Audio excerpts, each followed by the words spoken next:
Sarap! Ayan!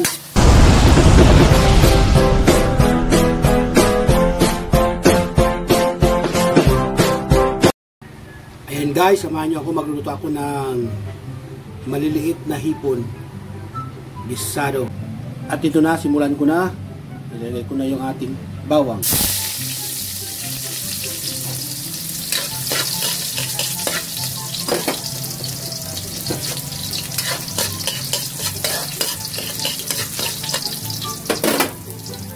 Lagyan natin ating sibuyas.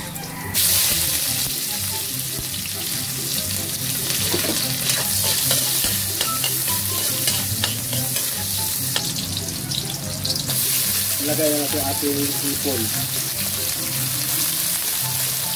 Ating maliliit na hipon.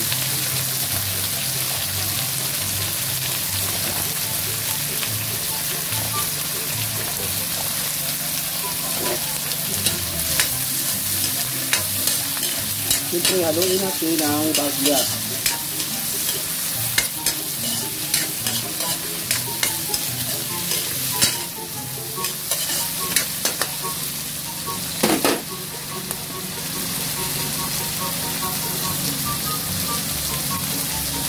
Lagay tayo ng kunting oyster sauce. Ayan.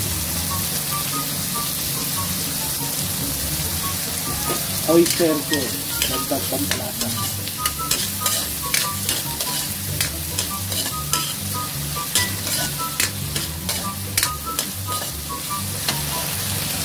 At magpatak tayo ng kunting toyo. Black sauce. Ayan. Haluin natin ulit.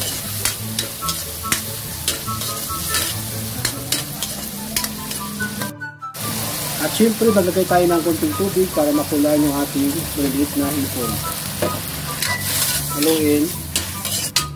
At patuyo-tuyuin na muna natin yan guys, yung ating konting sabaw guys na nilagay dyan sa ating maliliit na hipon.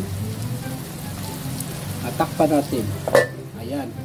Mas malaki pa ang kawali kaysa sa takip. Pero di bali, maluto din yan.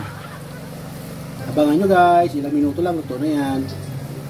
At ayan na guys, i-check natin. Oops, ayan. Ilaw pa.